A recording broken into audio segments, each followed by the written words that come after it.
नमस्कार, मैं हूं रामकिशोर पारचा और आप देख रहे हैं दिल्ली इंटरनेशनल फिल्म फेस्टिवल का YouTube news channel cinema with star. इस बार हम कर रहे हैं 12 राशियों पर बात और हर महीने आपके सामने पंडित जी प्रेडिक्ट करेंगे 12 राशियां कैसे वो जुलाई में काम करेंगी और कैसे अगस्त में काम करेंगी।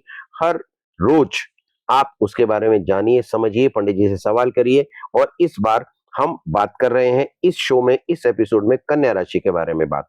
कन्या राशि के बारे में जो जातक होते हैं उनके बारे में मैं एक बात आपसे कहना चाहता हूं कि जहां तक मुझे जानकारी है, मैं ज्योतिषी नहीं हूं, एस्ट्रोलॉजी नहीं जानता हूं, लेकिन पंडित जी के साथ बात करते करते एक बात पता चली कि वो परफेक्शनिस्ट किस्म के लोग होते हैं।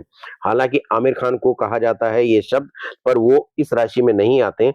पर इस राशि के लोग संवेदनशील जरूर होते हैं, मेहनती होते हैं, आत्मविश्वासी होते हैं। नाम कन्या बेशक जरूर हो, लेकिन शौर्य प्रबल होता है और हिम्मत उनके अंदर बहुत होती है। लेकिन अगर जुलाई के महीने में उनकी हिम्मत कहीं उन्हें धोखा दे दे या कहीं टूट जाए, तो पंडित जी वो आप उसको सुधारने का उपाय बताएं। और मैं पंडित जी का स्वागत करते हुए उनसे ये भी पूछूंगा कि पंडित जी भरत शर्मा जी ये भी बोले कि जुलाई के महीने में कन्याएं, कन्या राशि से जुड़े हुए जातक स्पेशली वो कैसे मूवमेंट करने वाले हैं। बहुत बहुत धन्यवाद आपका। कन्या राशि के जातक, जैसे आपने बताया है कि परफेक्शनिस्ट होते हैं और बहुत ही शौर्यवान आपने बोला उनको। ठीक है आपकी बात बिल्कुल, लेकिन ये जो महीना है, हम महीने की बात कर रहे हैं, तो ये जो महीना है ये उनके लिए बहुत ही राहतकारी है। अच्छा। मतलब रिलैक्स है वो हर चीज इस महीने। हाँ बिल्कुल, इस महीने में उनको कोई चिंता रखने की जरूरत नहीं है। बिल्कुल माइंड फ्री रहें, बिल्कुल ज्यादा लोड ना ले अपने दिल पर और दिमाग पर।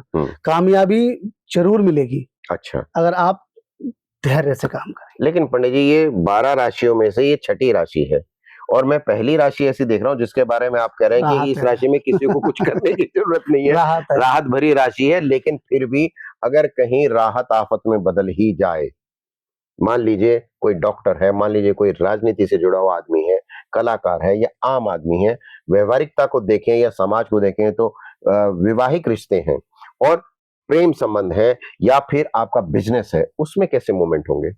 अगर आप ये कह देंगे कि नहीं बहुत राहत है तो मैं मानूंगा नहीं। नहीं, मैं वो कहूंगा भी नहीं कि बहुत राहत है।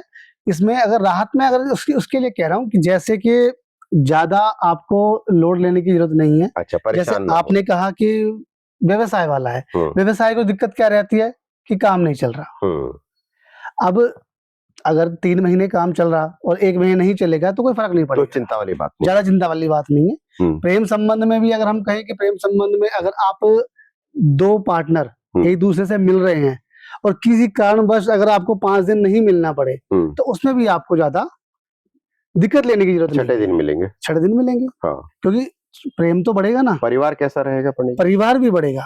नहीं, परिवार कैसा रहेगा जो पहले से परिवार बढ़ेगा मतलब कि प्रेम बढ़ेगा। अच्छा, प्रेम बढ़ेगा। हाँ, जनसंख्या ना बढ़े। तो मैं आपसे जो बात जानना चाह रहा हूँ पंडित जी, वो ये कि पंडित जी देखिए बड़े हंसते हुए मुस्कुराते हुए बहुत आराम से अपनी बात को कहते हैं और ये बहुत अच्छी बात है कि एक टिपिकल जो ज्योतिषाचार्य होते हैं ये उन श्रेणी में नहीं आते हैं, इनकी श्रेणी अलग है। तो मैं आपसे एक चीज और भी जानना चाह रहा हूँ, ये तमाम चीजें रिलैक्स वाली हैं, हर फील्ड से जुड़ा हुआ आदमी इस राशि में ढंग से जी सकता है, रिलैक्स रहेगा जुलाई के महीने में। लेकिन फिर भी अगर कहीं कोई हो जाए पंगा, तो उस दंगे से बचने के लिए क्या उपाय है? बिल्कुल आपकी बात है और ऐसा हो भी सकता है क्योंकि समय है, पलट जाता है। बिल्कुल। तो माह का, जैसे मैंने आपको बताया कि रिलैक्स रहे, लेकिन जो माह का उत्तरार्ध है, माह का इस महीने का जो माह का उत्तरार्ध है, उतरते हुए महीना मतलब उतरता हुआ महीना, बिल्कुल।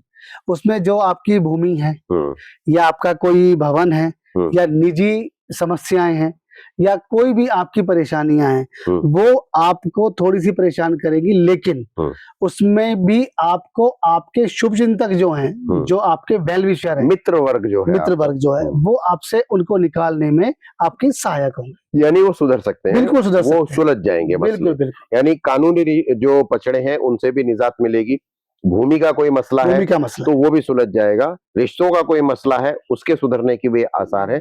लेकिन फिर भी अगर कहीं गड़बड़ हो तो क्या उपाय है?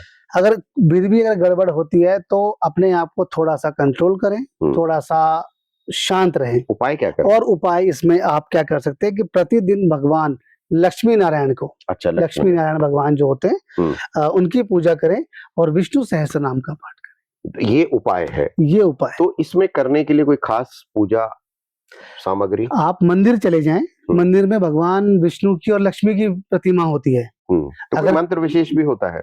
विष्णु सहस्त्रनाम ओम नमो भगवते वासुदेवाय नमः। अच्छा, ये करें आप। ये ओम विष्णवे नमः। अच्छा, ये करें। ये थोड़ा सा ही मंत्र है, ज्यादा कोई। और आजकल ये मंत्र ओम नमो भगवते वासुदेवाय सबको आता है, YouTube पे भी अवेलेबल सबको है, आता है। तो आप उसे सीख भी तो सकते भगवान हैं। विष्णु को आप विष्णु सहस्त्रनाम, इस विष्णु सहस्त्रनाम का मतलब है कि भगवान विष्णु के 1000 नाम उनका आप जप कर सकते हैं। तो कन्या राशि के लोग जो हैं वो इसमें ये जाप करें। इस जाप को करेंगे तो तमाम दिक्कतों से छुटकारा पा सकते हैं। और आप अगर इन दिक्कतों में कहीं भी थोड़ा सा उलझाव महसूस करते हैं तो नीचे हमारे बॉक्स में, आप कमेंट बॉक्स में कमेंट लिखिए और पूछ सकते हैं अपना सवाल। पंडित जी उसका जवाब भी देंगे और इस जवाब के साथ जो उपाय पंडित जी ने बताया है वो आप जरूर करें, क्योंकि मेरा ये मानना है कि अगर आप उस उपाय को करते हैं तो उससे कोई मुसीबत टले या ना टले, आपके मन को सुकून और शांति जरूर मिलेगी। और जब तक आप इस सुकून और शांति की तलाश को पूरा करते हैं, हम अपने नए शो की तैयारी में फिर से व्यस्त होंगे। और आप हमारे चैनल को देखकर सब्सक्राइब कीजिए, लाइक कीजिए, शेयर कीजिए और उसके नीचे लिखे बॉक्स में कमेंट दीजिए। और तब तक के लिए आपसे हम लेते हैं विदा। नमस्कार।